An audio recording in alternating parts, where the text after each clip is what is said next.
soul who has passed. But as I look around me, there is so much pain all around, I feel guilty. My ego starts to get in the way, and I feel that I need to hide my true feelings of love and happiness. How should I react in these emotional circumstances? Hi, Catherine. First, let's stop and discuss the first part of your statement. And after that, I want to visit the second part, then the third part. So this one question of yours becomes a launching platform for my teaching today, and I thank everybody for letting me do this. I teach the elements of humanism and the realization of a larger concept of a loving God. I teach it more than most of us were ever really taught. It's so often that we are a product of our entire environment instead of necessarily what you're hearing here tonight. So I want to begin like this. Like you, Monica and I have lost way too many friends and loved ones in these past couple of years. I mean, it doesn't even seem like a correct average to me. And some of them, if not most, were way too young. I asked Kryon, what's really going on? What's really going on? Some of those we have lost were just beginning to get traction on helping others and teaching great things. It just didn't seem appropriate to me. It didn't make sense. So although this is not part of your question, it may help others who are seeing this as well to know what Kryon has said about the seeming increase in what I will call inappropriate death. One of the first in the series of losses for me was a beloved co-worker, a very good friend.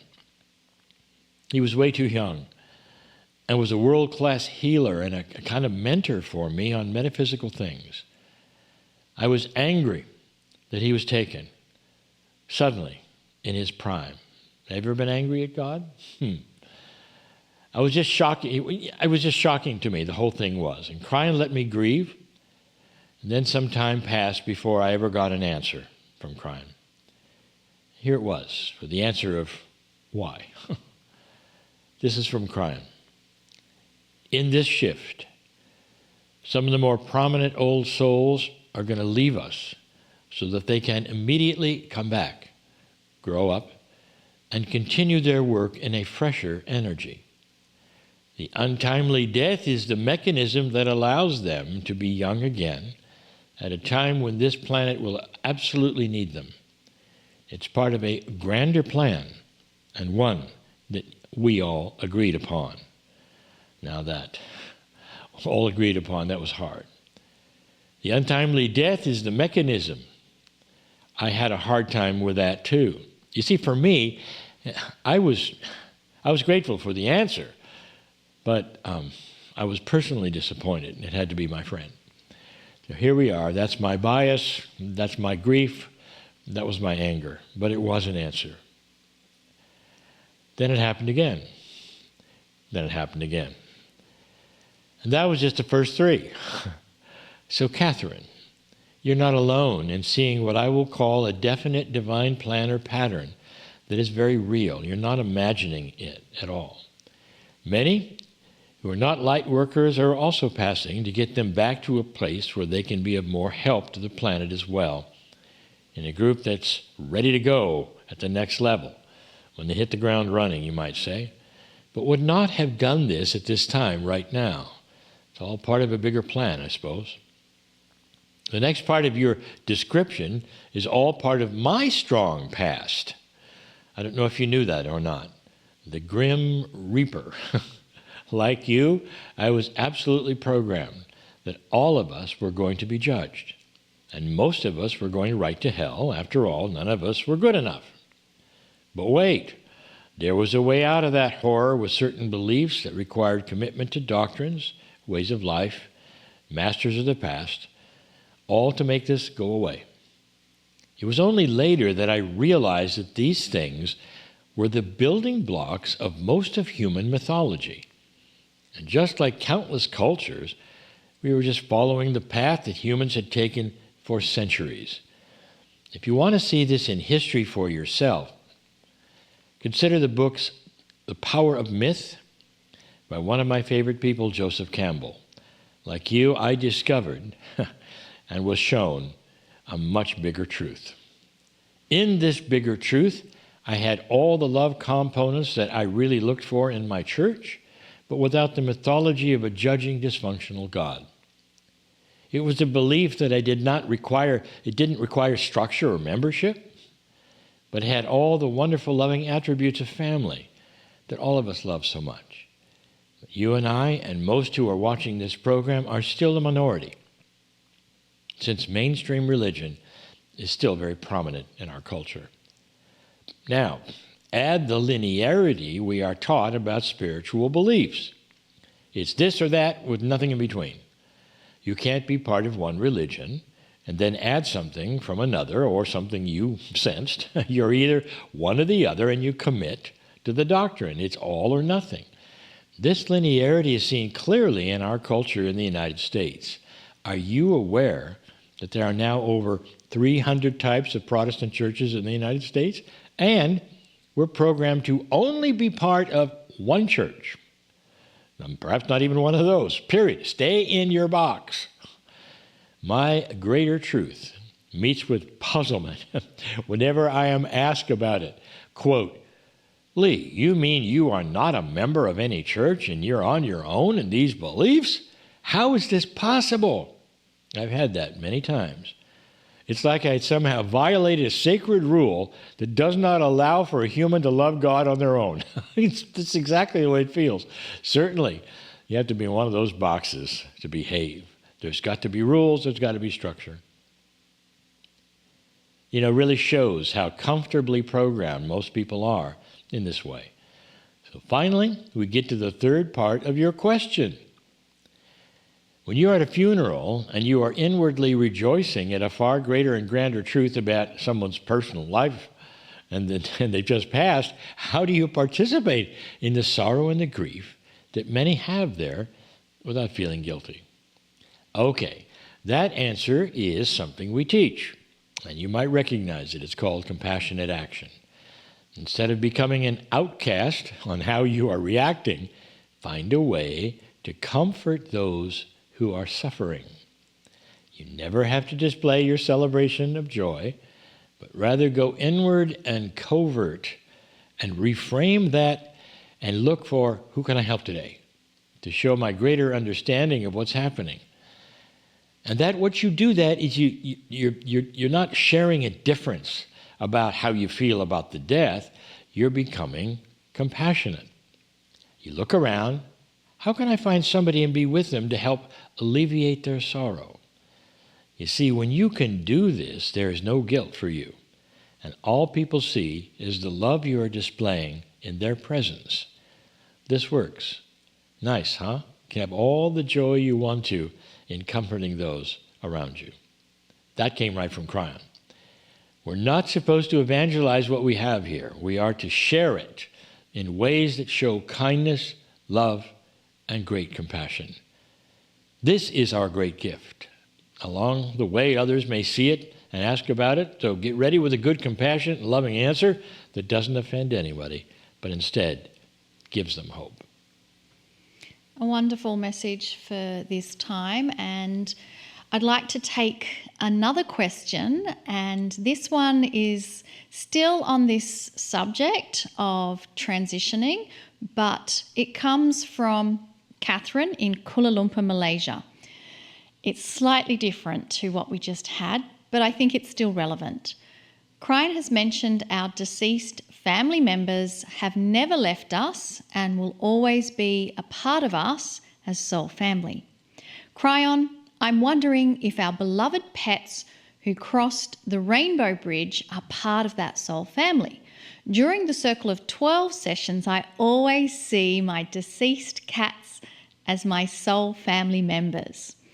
Okay, here's the fun part of why I chose this question, because just last month on December 18, this was the exact subject of Kryon's channeling, and it was so heartwarming. So I really encourage those of you who've also wondered about this question to go to the replay for the year 2024 and find the episode for December 18. And about 5 minutes into the replay, Kryon begins the channel by asking if your pets reincarnate. So here's an example of having a channel from Kryon that fully and completely answers Catherine's question. Now, even though Kryon gave a complete answer, I'd like to ask Lee to give us a summary since it has such great information. I really like to talk about this subject, and for some of you who don't know, this program goes to others in other languages, and they don't get all the programs, so this might be something they did not receive. So I'm going to be happy to review the subject. And again, the linearity of our programming often has the questions sound like this. Do animals reincarnate? If so, which types? Those questions alone show how limited our understanding is on how things work, or even about the systems that are in place that help them work. Note that Catherine didn't ask either one of those questions. Instead, she asked about our beloved pets and our soul family. So Catherine already has the category more defined for the real question, which I'm going to give you in a minute.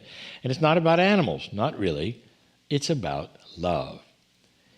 We have a love relationship with our pets, a very energetic, real consciousness that has a lot of power. And it doesn't matter if they're a mouse or an elephant, that's there. Love has created a bond that is like a magic energy for their entire short lives with us. And the answer for Catherine, who really is asking about love, is yes, there is reincarnation. But think, animals don't reincarnate. The relationship with them does. Kryon's loving remark is this: they all wish to continue the love relationship with you and are available to do so if you wish to find them. I love that. I've absolutely had this proven to me more than once. Many others I know have too. When you have a relationship of love, the consciousness of the pet is known to you. The consciousness is familiar to you. When you find this consciousness again, whether it's in the same kind of an animal or not, you recognize it. You can see the same attributes.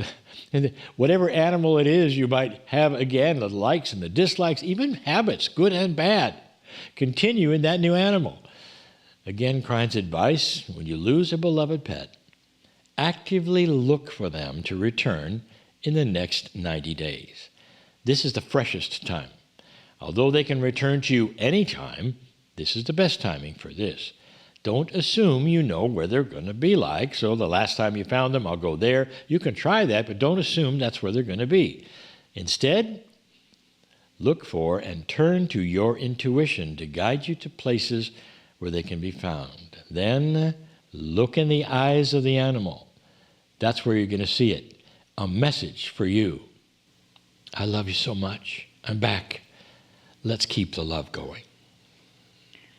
I love that we can keep the love going. And from the chat that I was watching in the replay of December 18, just before we finished, a lot of you have had those experiences where you have reunited with the love relationship you've shared. So thanks again for doing the summary and review of that, Lee. I think it's a topic I can never get tired of listening to.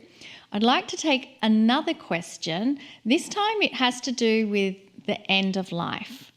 Colleen from Colorado is saying, I'm training to be an end-of-life death dweller, or doula, I should say, and that is to assist and guide families and their loved ones with the transition process of their life. I've always known, but I'm really now seeing just how much our society is in fear and trauma around death. It's not treated as the sacred event it once was. People don't want to look at it, talk about it, and are even in denial about it. Even though it's inevitable for all of us, people are resistant to planning for their death or talking about it with their families. What does Kryon have to say about this? And how will the new paradigm consciousness affect our beliefs on death? Will this be changing soon? Is there a way to help people with their beliefs on death to more empowering ones instead of being afraid of it? In my experience of helping souls cross, it's a very high vibrational energy stream they move into, and it is a beautiful experience. But this is difficult to convey to those that are stuck in an old paradigm or dogmatic beliefs. Colleen, yes, it is. It's very tough. I again wish to examine this question in parts and then comment on some of the parts, and I hope I touch some of the answers that you've asked for. For within the bulk of your question, you have really pegged an issue that is so true about our culture, my culture especially. Yes, my society, our culture is in full denial about death. Nobody's ever gotten us ready. That makes us completely dysfunctional if friends pass away. If you have a good friend and their spouse of many years would die, some have trouble calling them on the phone, even if they're good friends. It just feels strange. What can I say? What does anybody say? In addition, many feel awkward just about the whole issue. We just haven't had any training. Nobody's helped us with this. The result is often that only a few people get personally involved, unless, of course, it's a relative. The reason for all this is due to a whole lot of misunderstanding and, again, programming with the misinformation of what this transition actually is. What does Kryon say about it? Wow. Monica and I know this. And we immediately go to what Kryon has given us in so many distinct and personal ways about life and death and the amazing system around it. For us to do that with as much pure truth as possible, Monica and I will default to what we were both given from Kryon with the exact terminology from the Lemurian teaching wheel course that we created 2 years ago. Now, one of the attributes that the young Lemurians were taught from that course by the Star Mothers is named Passing with Joy. This was the teaching about how to treat birth and death within human society, and it is absolutely beautiful. When we read that, we said, why? Why did this not get to us? Why? We were taught in that course that there was something called the eternal pool. This actual pool of warm seawater was used to participate in and celebrate both birth and death, the eternal pool. In addition, there was a song that was sung in both of those energies, and it was the same identical song. Mothers giving birth were taken to this pool, where the shamanic women of the village would all sing this song as the children had an underwater birth. As the infant emerged into life, this was the first sound they ever heard. When death was near, individuals were taken to this same pool. Friends and family gathered to sing them to the other side with that same song. Somehow their last breath was coordinated with this song, and there was a joyful passing, no fear, no sorrow, no awkwardness. Stories were told, and there was much laughter and joy. So as a continuation of this answer, Monica and I want to examine this concept that was given as core spiritual truth so many years ago. I often feel very sorrowful that this wonderful truth was ruined by a modern spiritual family of ideas and systems about a judging God that tells us that we're only here one time and then gone forever, and often to a place of horror because we messed up. Before we go into some teaching, let me tell you what else Kryon alluded to in the teachings of Lemuria that is fascinating and displays the idea of entrainment. This is a term that describes how biological systems and sometimes non-biological elements seem to synchronize when in groups. So the effect is well known. It's seen often in nature and even sometimes in situations that are defined as chance, where somehow the individual parts will synchronize with one another. One of the classic examples for humans is the synchronized menses of women over time together in a dormitory or college campus. By the way, their boyfriends should definitely stay away during this time. Okay, that was a joke, but not really. There's also certain types of fireflies that all flash together. It's an example of the same concept of synchronization and entrainment. In the oceans, it's classic when species get together for feeding or mating and they synchronize their movements. An example is coral spawning, where the coral reefs, they release their eggs and sperm en masse once a year, and it is a spectacular event and essential for the health of the entire reef system. So one of the things that Kryon has told us about Lemuria now starts to make sense about this amazing eternal pool and the births and deaths that took place as described in the Lemurian teaching wheel. Can you imagine a group of women who are all about the same term in pregnancy, but who all get together to actually give birth together? This is what Kryon described happened in the villages in Lemuria in the eternal pool. So birth was often a group event at the pool, with most of the women in the village attending and helping with the births in many ways. The eternal pool song was sung over and over and was accompanied by the cries of the newborns and much joy. The actual song was heroic in nature and was known by every single person in the village. A group birth? What kind of synchronicity is that? It's really odd to us, but now it starts to make some sense with entrainment. This was the way they lived and were taught, and the human body seemed to be very cooperative in this kind of beautiful entrainment. Of course, death was different. Each human takes his last breath at an individual way, and it's very individual with their own time spans, their own soul agendas. But each person sensed when it was time in the village. When it was time, they knew. And they would alert the others to what was happening. There was no fear. There was no anxiety with passing. And every elder actually looked forward in some way to going home and being sung to the other side of the veil. And the village would cooperate by being there to create that heroic song and provide a very rich passing with joy experience. We have many hours of lessons filled with beautiful teachings from Kryon about how the Lemurians were taught, and it's all within our online course called the Lemurian Teaching Wheel. So tonight we wish to give you one of those short stories and to share with you the beauty of the entire concept of birth, death, and the system of coming and going from home.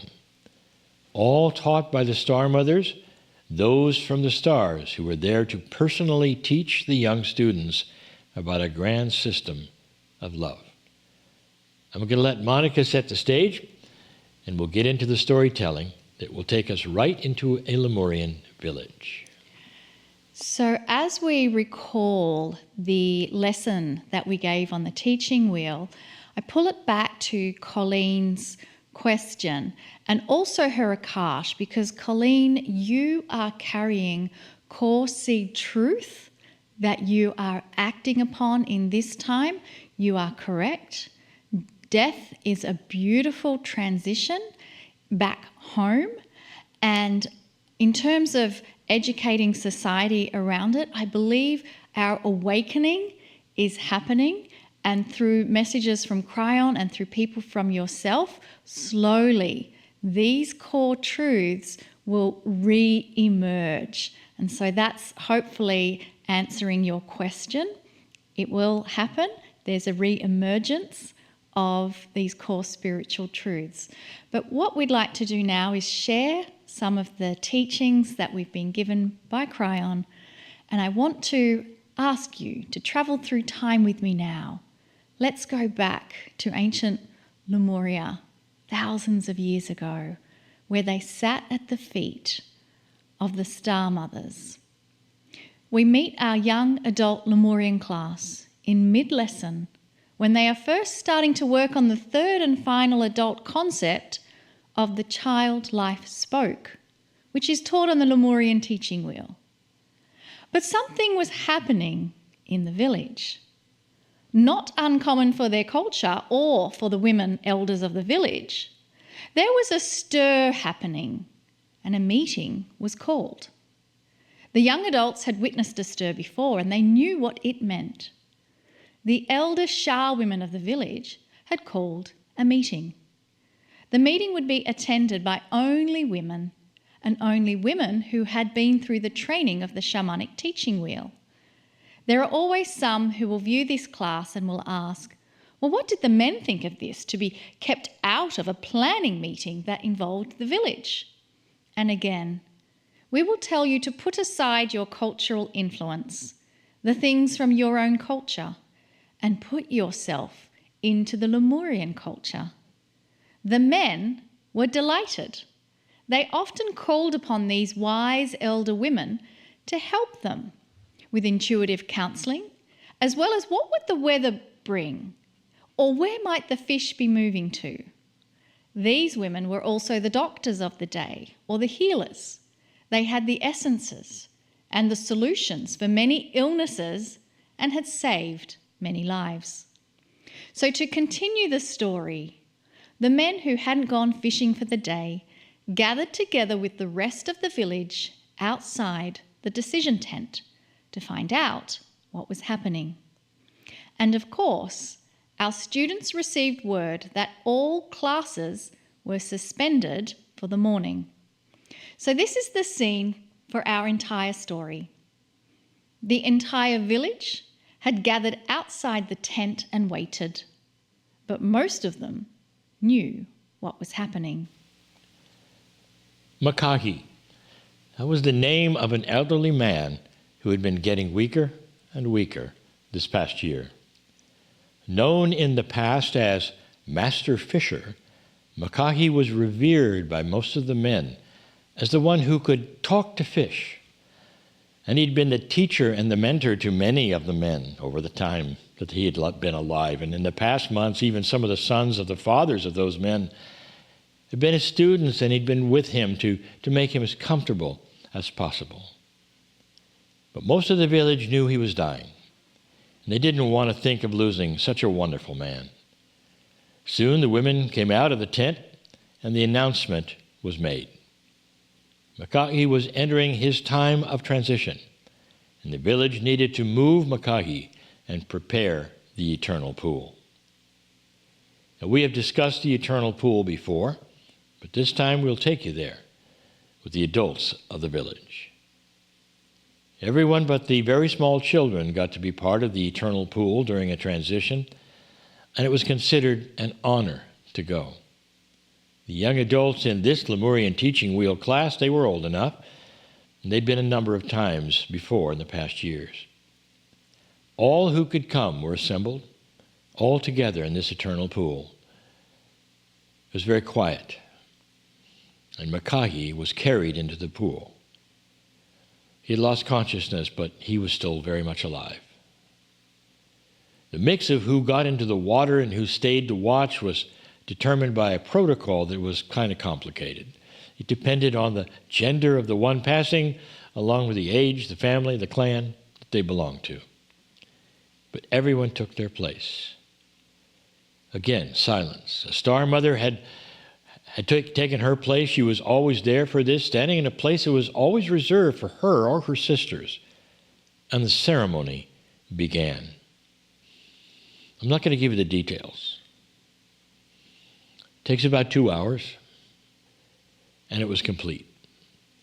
The heroic song had been sung as Makahi took his last breath. And then, as designed, Makahi had been sung. It was still early afternoon, and the young adults were summoned back to class.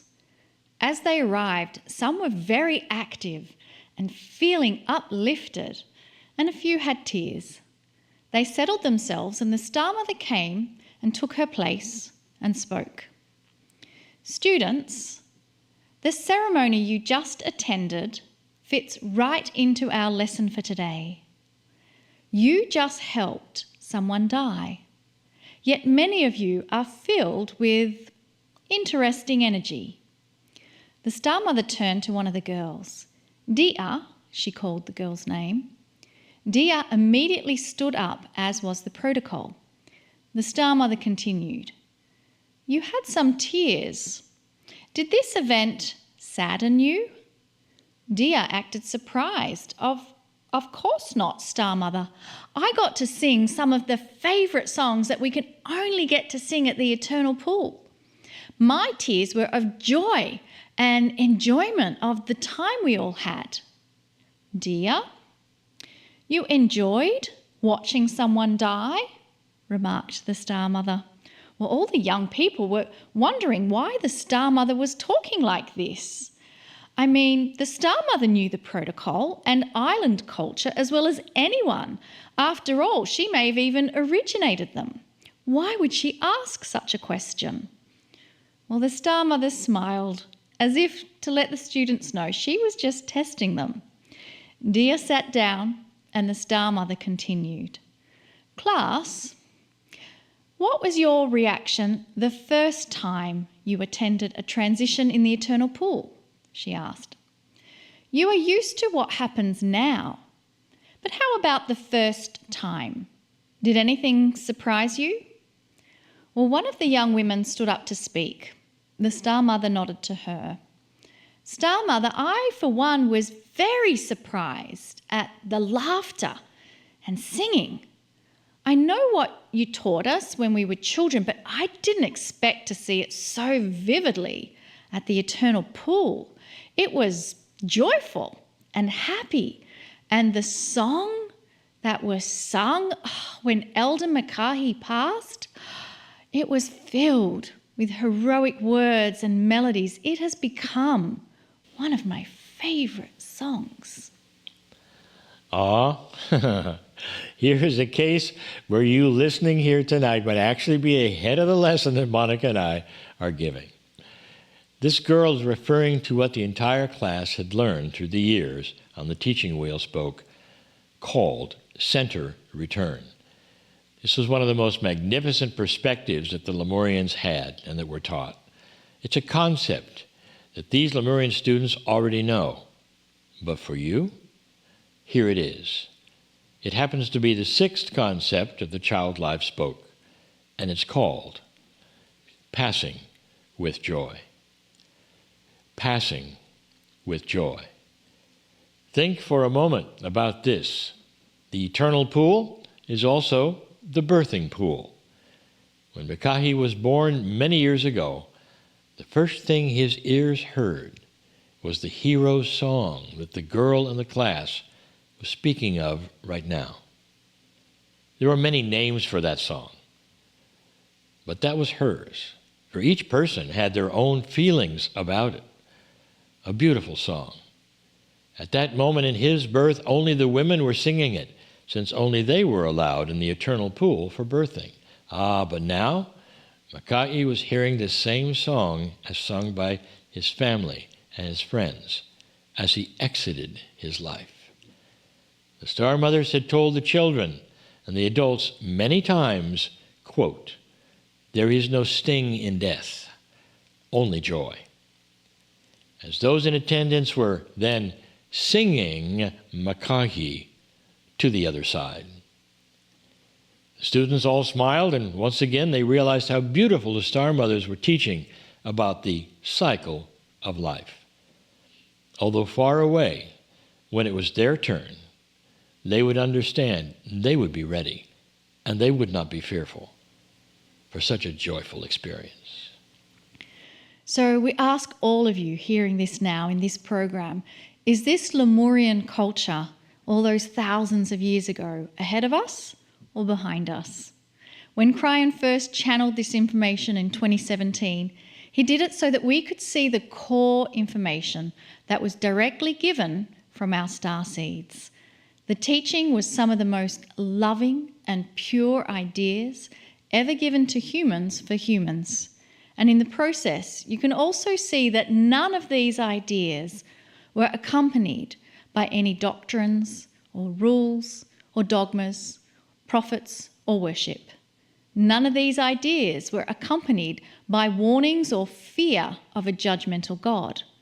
Both life and death were seen as the same, and passing between them was filled with joy. To a Lemurian, this was the way of life.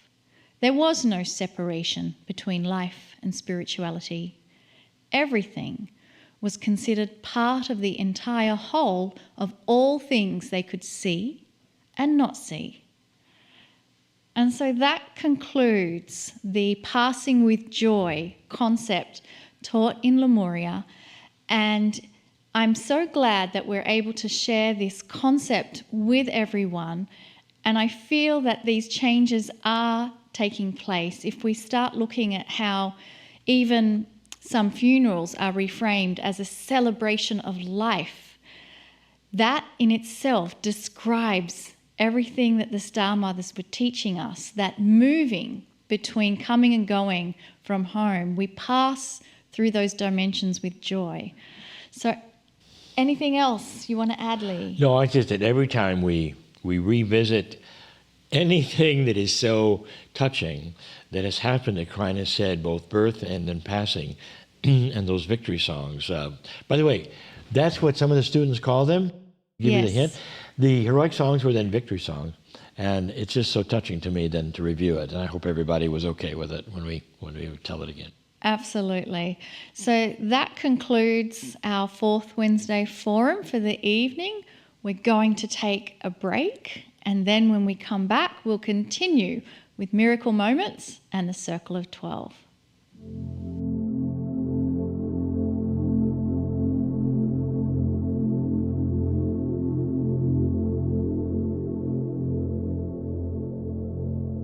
Well, welcome back, everyone. We hope you enjoyed the discussion that we had on the topic passing with joy. And thank you to our beautiful members that submitted those questions that kind of stimulated this whole discussion. And it is a topic that most people would tend to avoid, but it is a beautiful energy that happens. I think it's just sad for the people left behind, but when we get that perspective, we're all going to have our turn, and we simply go back to the infinite place of being with the Creator and home and merging with the soul of everybody else, and then we come back and do it all again.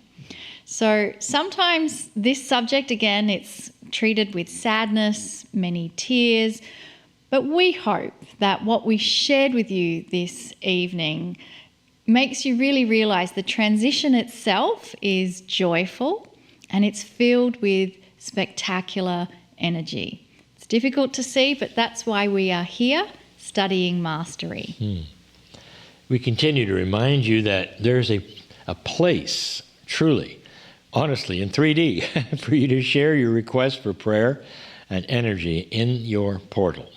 This very placing of your request in that list has a wonderful energy of intent that goes with it. Leave a prayer request and look for some others in your Kryon family, perhaps who are doing the same. And stop, celebrate their lives as you read it. I wish to start with two names we picked at random to begin this Miracle Moment season.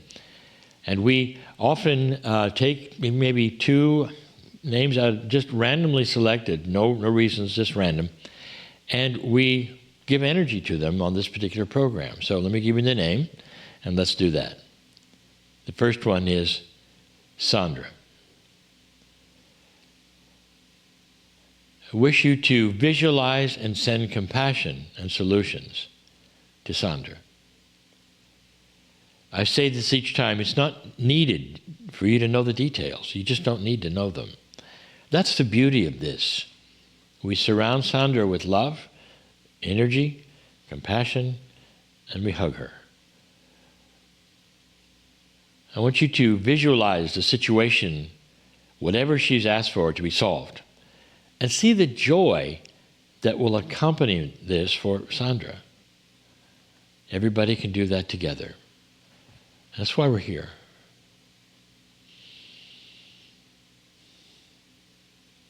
I wish you to consider the same thing for Jamie. I want you to see the situation solved, whatever it is that is needed for Jamie.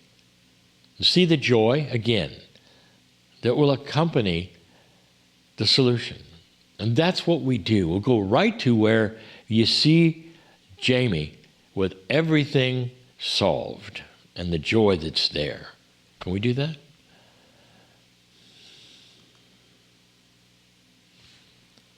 Thank you for joining us in this energy of love for these two. I would love, Monica, now to share a miracle moment from someone in our group. So this miracle moment comes from Dean. And Dean says that the first episode of the Green Mist, it led to cascading healing, which quickly culminated into even more healings at an even faster and faster rate. All I had to do was literally just sit there and shine my light while the angels worked all around me. Things which had been blocking me were suddenly lifted and were there no more. It was so resoundingly positive that I visited the Green Mist over and over, again and again, to the same effect. And now I just clear myself and others wherever I go. I'm no longer the same person I was just a month ago, but more healthy, happy, and complete. This team of angels are the most powerful angels that I've ever experienced.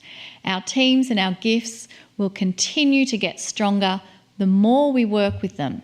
Shine and send forth love to both them and ourselves. We could not be more blessed at this time. Stay beautiful out there and shine your light. Don't you just love Dean's miracle moment? And I love his phrase to all of us is to stay beautiful out there. Keep on shining your light. It's such a lovely testimony of you can feel how much he's been transformed. And that's our deepest desire and intent for every human on the planet, one light worker at a time. Right now, there's many who are requesting help, and they're looking to us to send them love and compassion and light. So let's do that now, collectively, together. I invite you to close your eyes and focus on the area of your heart. And the reason we say this is because as each of us focuses on the heart area, there begins to be a synchronization, an entrainment, and a field of coherence that's being generated. So just spend some time now feeling and connecting to each other. And if you're listening to this in the replay, it's actually all happening in the now moment, so that you are joining in this field of coherence that those of us in the live stream are creating now. And so as this field of coherence that we create, it begins to amplify, because we are so ready right now to send the energy of love, send the energy of compassion, send the energy of peace and solutions to all those who are requesting our help on the prayer list. No matter when that request is made, there is an energy linked to when that name is placed on the list, knowing that there are groups of old souls coming together to send healing energy, love energy, compassion energy, kindness energy. And let us now extend that to include all the brothers and sisters on the planet. For their souls are entangled with our souls.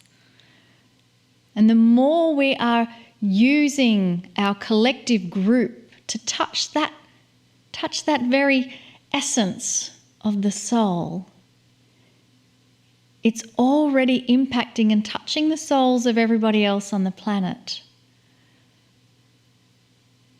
And so let us push this energy of benevolence out into the field, reaching all of humanity, and know that we are in extraordinary times of shift and change.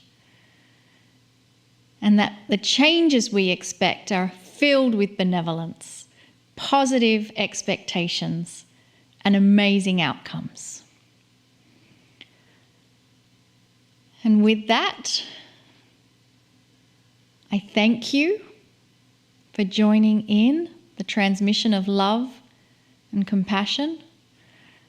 And let us now receive the message and connection from Kryon to take us into the circle of 12.